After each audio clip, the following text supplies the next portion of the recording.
permite? Sim, claro. Bom, veja só, eu estou entrando nessa parte por conta da experiência digamos, de vida na história. O banco tem por obrigação financiar se o empreendimento foi feito dentro da conformidade, conforme foi especificado, e cria os mecanismos reguladores, etc. No que diz respeito à sua pergunta específica, quem vai fiscalizar lá, existe um ente dentro do Estado de Pernambuco e que é muito duro com todo mundo, sempre foi, chama CPRH. A CPRH, no que diz respeito a efluentes, eu diria a você, e reforço o que ele disse sobre a dureza da Caixa nesse sentido, eu tenho algumas histórias sobre isso, a CPRH é um pouquinho mais dura do que a Caixa. Então, e ela trata a companhia de saneamento e as prefeituras, no que diz respeito às coisas todas, um pouco mais dura. Por exemplo, você quando termina de construir sua casa, você recebe um habite, que é perpétuo. Você nunca mais vai ter que pedir uma licença para funcionar. Então, se você não der manutenção à sua casa, ela cai, mata gente, etc. No entanto, o órgão público não controlou. A Compesa é obrigada a renovar anualmente as suas licenças ambientais. Ou seja, ela tem que mostrar que a estação de tratamento da água X, a estação de tratamento de esgoto Y, está funcionando bem todo ano. Eu acho, inclusive, um exagero, isso tem custo. Mas isso é controlado pela CPRH de uma forma bastante dura. E no que diz respeito à captação de água, etc., também, através das outorgas, neste caso, o processo passa pela CPRH, mas quem faz o controle é a Secretaria de Recursos Hídricos. Então, é um troço que você fica...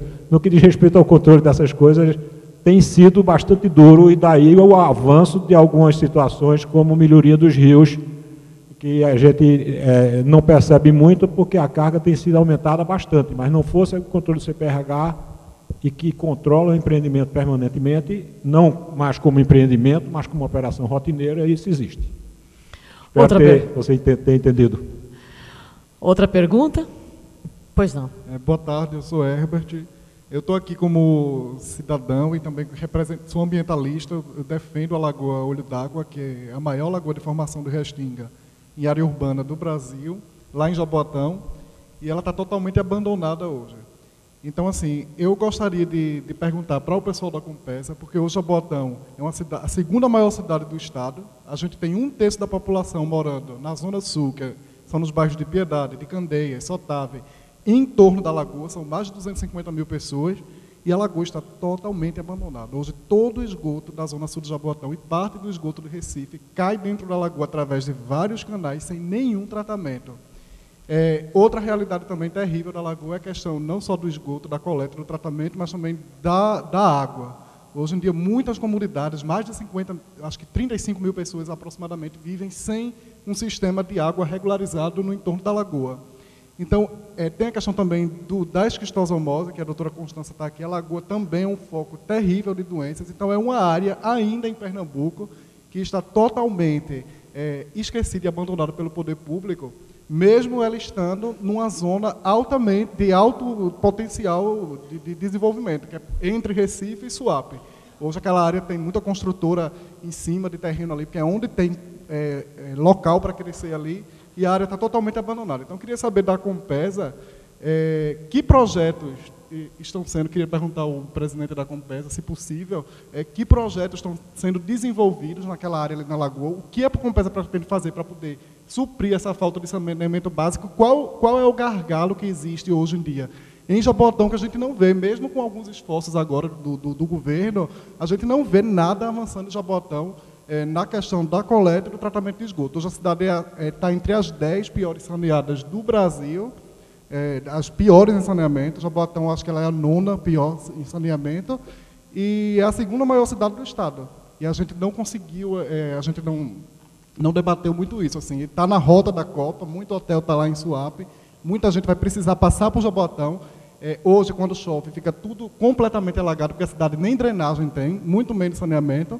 Então, a Copa vai acontecer numa época sensível, que é o período de chuvas, e eu acredito que vai estar tudo completamente alagado.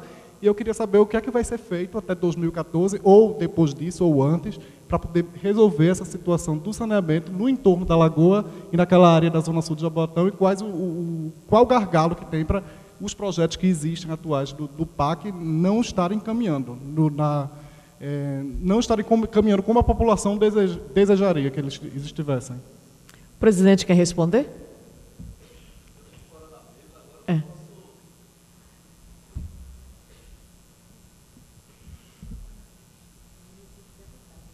Não, vou ser breve. Eu não vou tomar o lugar na mesa, mas queria, como é uma pessoa que luta pela sua região, eu queria pedir, nosso chefe de gabinete está aqui, para que você agendasse para ir lá na Compesa, a gente fazer uma reunião específica sobre Jaboatão, mas não, sem me furtar a pergunta, dizer o seguinte: por que Jaboatão destoa tanto o índice de cobertura de esgoto dos demais municípios da região metropolitana? Especificamente, qual a diferença de Jaboatão para Olinda ou para Paulista? Em termos de município, não tem tanta diferença. A diferença é que houve desmandos durante décadas em Jaboatão. Nos últimos 15 anos, para quem não é de Recife, Jaboatão teve 2 intervenções onde o prefeito foi afastado e foi colocado o interventor. Então, ou seja, isso mostra um município que não se preparou. Hoje, independente de bandeira política, né, se tem um prefeito em Jaboatão que está fazendo um trabalho sério. Eu diria que você falou de 50 mil pessoas, nós fizemos uma comissão em conjunto com a Prefeitura de Jaboatão para discutir os problemas de abastecimento de água e esgotamento sanitário. Nós identificamos diversas comunidades, estão todas mapeadas, que dão mais de 150 mil pessoas sem abastecimento de água, ou seja, não tem nem cano, não é que falta água não. Eles não são clientes nem da Compesa, nem de ninguém, de cacimba, de carro-pipa, de não sei como que se viram. Então, ou seja, Jaboatão precisa de um trabalho de planejamento e intervenções urbanas, não só de água, de esgoto, como de drenagem, de pavimentação, de urbanização. Então, Jaboatão precisa de uma requalificação como um todo. Então, acho que a gente poderia ter uma discussão, eu até gostaria, porque a Lagoa Olho d'Água, ou Lagoa do Náutico, né, que ela é muito maior, tem o nome náutico, é bonito, né, que é muito maior do que a Rodrigo de Freitas, mas que realmente não é conhecida, você só vê quando você passa por cima. A gente precisa incorporar essa lagoa à cidade, à região metropolitana do Recife e trazer os benefícios que ela pode ter.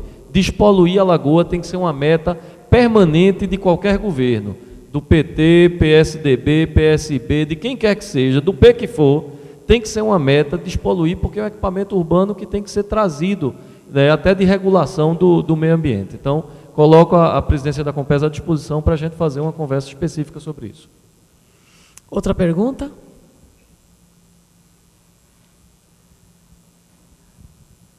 Já boa tarde, Sérgio Murilo. Só um pouco da resposta da menina. Por que tão pouca gente, embora qualificada? É porque o setor de saneamento não tem popstar. Se fosse alguém da música, se fosse alguém do cinema, se fosse alguém do esporte, aqui estaria com seguranças ali, para deixar só uma parte entrar. É um setor difícil, é um setor que é pautado pelo que deixa de fazer e não pelos êxitos. Embora eu estou no setor há 29 anos e é uma pena que seja dessa forma, mas a gente tem que conviver com isso. Eu gostaria de fazer uma pergunta aos colegas aí do setor financeiro. Seguinte, para os próximos anos, há alguma tendência de que se flexibilize os acessos aos recursos e que mais parceiros do setor financeiro possam entrar? E aí os grandes bancos, né? O setor que mais apresenta lucros no Brasil é o setor financeiro. E, no entanto, se hoje nós tivéssemos capacidade de executar as obras, teríamos que pegar 200 bilhões emprestado. E, na regra que está hoje, no mínimo 10% tinha que sair da mão das empresas de saneamento. Então, de onde tirar 20 bilhões de uma empresa da Casal, da Cagepa, daqui, Petrolina, ou de Palmares, que é municipal, se as regras são tão duras ainda? Por que não 1%? Por que não mais gente nesse processo? E taxas de juros que o risco é zero. Eu acho que poderia, de alguma forma, esse ciclo de debates, a gente fazer algo mais, porque da forma que está, os recursos são, até você chegar lá, seja privado ou público, as lombadas são muito grandes. E aí demanda um tempo enorme. E todos vocês disseram que os retornos são de médio e longo prazo. Todos têm retorno. Eu acho que todos os dinheiros emprestados pelo Planasa, todos foram pagos ou estão sendo pagos pelas companhias. E aí, professora, eu queria ver se a senhora encontra, aproveitando essa questão da Copa, que é um motivo, né? O motivo é a Copa, e a motivação é receber bem quem vai nos visitar. Será que a senhora enxerga alguma coisa que as motivações sejam até mais alargadas, por não dizer mais nobres? Melhorar as condições de salubridade das moradias e das áreas urbanas? A senhora vê um cenário nessa linha? Obrigado. Começar então a resposta pela doutora Constança, por favor.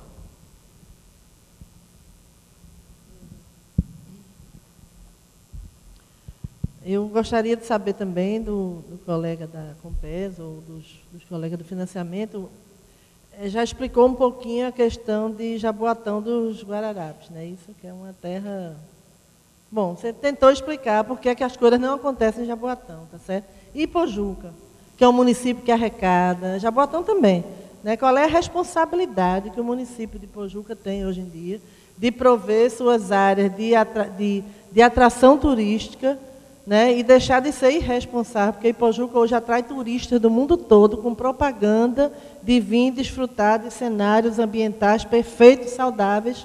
Então, assim, pessoas da Europa, do resto do mundo, estão vindo para Porto de Galinhas para se infectar com histosomose e voltam para os seus países e vão morrer, porque a histosomose é uma doença que mata. E vão sem diagnóstico, porque nós aqui, se a gente adoecer em Porto de Galinhas, mais ou menos, a gente sabe por que adoeceu. Mas para o turista isso é um escândalo que acontece em Porto de Galinhas. Então eu gostaria de saber o que é que faz com que o município não possa se aplicar a projetos de financiamento. Qual é o impedimento que existe aí? Eu lembro de projetos como Alvorada, por exemplo, que Ipojuca não pôde se aplicar porque tinha uma questão com o fisco. Devia não sei o que da fazenda, então esse é um impedimento, era um impedimento legal para que ele não pudesse se aplicar a financiamento. E respondendo a sua pergunta, eu acho que independente da Copa, né, a gente tem que estar sempre batalhando e denunciando essas questões inadmissíveis de ocorrer, né? Enquanto a histosomose é uma doença de área rural, as coisas ficaram meio silenciosas, porque a área rural está distante da nossa realidade, mas agora ela está impactando aqui no litoral, na região metropolitana e dentro do Recife, daqui a pouco, né? Então, até quando nós vamos silenciar e ser partícipes de mais essa vergonha, né, local, regional, nacional?